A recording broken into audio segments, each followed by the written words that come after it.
Hey, welcome to Splash Page. I'm Andrew.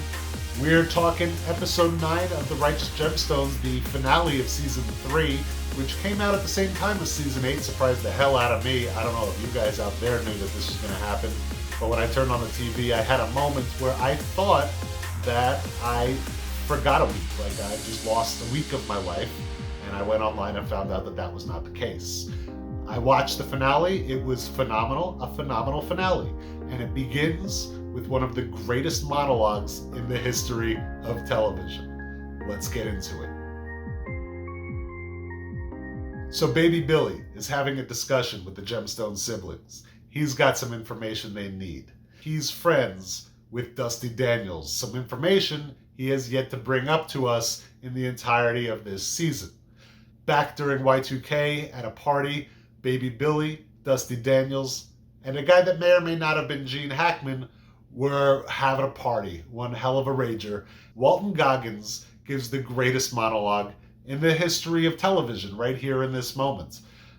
If the entire other 2 seasons plus the first 8 episodes of this one sucked and this monologue was still in it, it would have all been worth it to get to Walton Goggins' performance in that first scene. More importantly, he knows Dusty. He can get Dusty for them. Dusty loves competition. All they got to do is green light Baby Billy's Bible Bonkers, which he's been trying to do this whole season. I didn't think it was going to happen, but this is what the entire season has been coming to. This is the entire point of this season, Baby Billy's Bible Bonkers. This episode, we're going to go more in order because it's too convoluted. So we move on from there. Peter and Chuck in the parking lot. Peter goes to use a Coinstar. Chuck decides to blow up the bomb in the parking lot while Peter's in the store.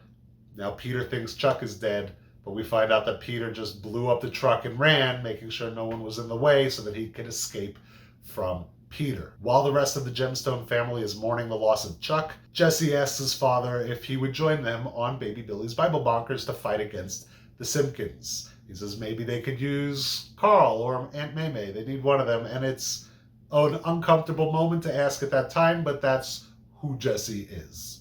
Jesse attends a meeting of the Cape and Pistol, basically to have a showdown with Vance Simpkins. The two of them kind of go back and forth, a little bit of verbal sparring. It almost gets physical, but it's stopped because if anything violent happens at the Cape and Pistol meetings, you get a black slap, which is a white slap, but you're not wearing any clothes.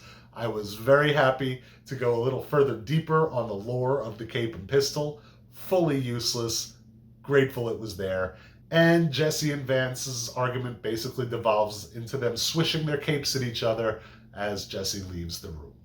Peter is at his lowest point, crying on the sidewalk. Someone drops a nickel into his full cup of coffee. He's looking for a sign, and his sign comes. Keith parks the Smutbusters van in the parking lot and walks into the gas station. Peter steals the van. Maymay and Carl are praying, and the prayer that Maymay says is, "I will not fear the terror of the night, nor the plague that destroys the midday." So there's a little foreshadowing. That's exciting.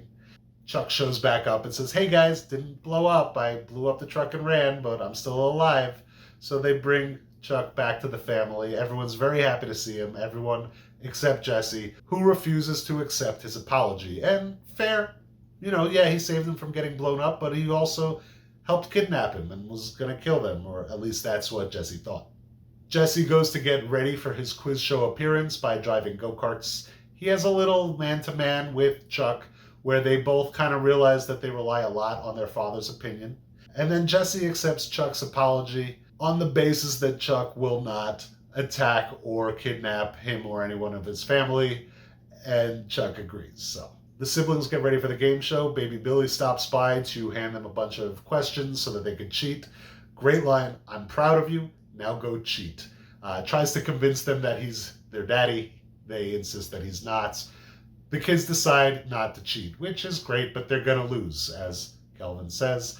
And off somewhere else, Eli and Maymay catch sight of Peter in his Smutbusters van and have Gideon tail him. They tail him to the back of the church, where they find out he's got another bomb. I don't know how he made it so fast, but he's constantly making bombs, this Peter now. Now his thing is all about bombs. The Gemstone siblings and their cousins are getting crushed on Bible Bonkers. And after the first round, since they lost the round, they send Jesse off to a glass tube called the Hurricane Booth, where they just shoot him with immense amounts of air. I don't know how that's Bible related. Maybe if you know out there, you could tell me. But Jesse's locked in this glass cage full of hot air, or just air. I don't know. A lot of air. Meanwhile, back behind the church, Eli and May confront Peter. They tell him that Chuck is still alive. They try to convince him not to blow up the church. They almost do it, but instead a plague of locusts shows up out of nowhere, like biblical plague of locusts. Don't know why. I assume we've got a fourth season greenlit. We'll find out in the beginning of next season. And they rush inside to the game show where they bring hundreds of thousands of locusts with them, and everyone runs for cover. Now, while I was watching, when the game show, right before it started and they had the questions to cheat, I was like, okay, I'm going to guess the Gemstones lose by a lot, but they somehow win Dusty Diamonds, or they win by a lot and somehow lose Dusty Diamonds. I did not expect a biblical level plague of locusts to show up and ruin the entire game show, and in that they win Dusty Daniels, because the Simpkins, during this terror, end up acting like the Gemstone siblings. They run for themselves. Vance ends up pushing Dusty to the ground to save himself. Meanwhile, the Gemstone siblings start acting like the Simpkins were pretending to be, at least at the beginning of the season, and look out for each other. It took a kidnapping for these siblings to kind of grow as people, and now it took a plague of locusts for the entire family to come back together. I mean, from where we started 3 seasons ago, it makes sense that something this intense would have to happen to really bring this family back together, especially with what's been going down between the Gemstones and the Montgomerys. But plague of locusts, sometimes it brings out your true colors. And when the locusts finally stop a couple minutes later for no reason, Dusty's no longer happy with the Simpkins because Vance pushed him to the ground, and he's happy with the Gemstones because Jesse saved him. It's that simple. Outside, a locust knocks the wristwatch off of Peter's wrist, who's finally come to terms with being a family again. And the dead man switch on his wrist goes off, and he's got a minute to get this van out of here or it'll blow everyone up. He decides to be the hero. He jumps behind the wheel, takes a little too long saying his goodbyes. He's got under a minute, and drives off into the distance where the van blows up behind the trees.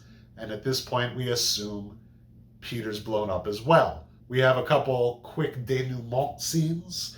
We watch Amber and BJ do a weird commercial for the system because they're growing as a couple now. They're finally becoming, a little healthier. Kelvin and Keith come to the realization that maybe they shouldn't put so much stock in what other people do behind closed doors, and are gonna probably shut down the Smut Busters, which I was thinking about this. Why do we like Kelvin as a protagonist? He is the gay church member who is anti-gay. He's homophobic until the end of this season. And I think this is why. Because yes, he's trying to shut down porn shops.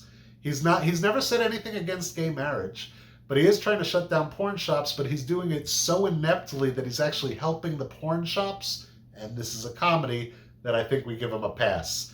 So they're going to close down the Smut Busters, I assume, and stop paying attention to what people do behind closed doors and have their relationship, which finally, yes, they have they took their time, they really made it count. So Kelvin and Keith finally together. I'm very happy. Jesse sends his kid off to military school because he's finally just realized that he's been handed everything in his life. And while he'd like to think he'd be able to do it on his own, he'll never know. Also, that kid really needs some direction. And Gideon asks Eli if he'll teach him how to preach.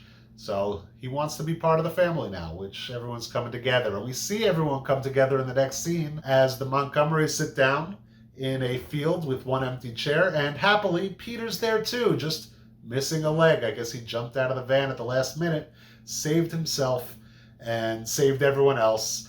And they just have a beautiful afternoon crushing things with a monster truck. And Jesse shares the truck with everyone. Everyone gets to smash some things, and it's really kind of beautiful. It's like that scene from a couple episodes ago, back when they were kids, when they were cool cousins, and they got to watch Jesse smash stuff in the Redeemer, but now everyone gets a shot, and it's a lot of fun to watch, and everyone's having a great time, and they're just happy to be a family. It's one of those moments that you're like, that's a memory, that's forever. And off in the distance, the ghost of Amy Lee watches and smiles. Oh, also, Dusty Daniels died and he left everything to the Gemstones, so yay. Honestly, if this was a series finale, it would have kind of been a perfect series finale. Sadly, no. Happily, we have a 4th season greenlit, so we get to see what comes next for the Gemstones and the Montgomerys. But honestly, if this was it, I'd have been extraordinarily happy with this as a series finale. That monologue from Walton Goggins, that ending scene where everyone's just getting along and having that one beautiful afternoon, and honestly everything in between. The only thing we never found out is who hit May with their car. I don't think it was Peter, because I think he was in jail at that time. He's the only possibility, but I don't see why Peter would hit May with his car. I have no idea who hit May with their car. It saved Amy Lee's life for that moment. But I guess maybe some things we weren't meant to know. That's it for episode 9, the season finale of season 3 of The Righteous Gemstones. Thank you all for sticking around and watching. I'm Andrew, this is Splash Page. We'll see you all next time. Later.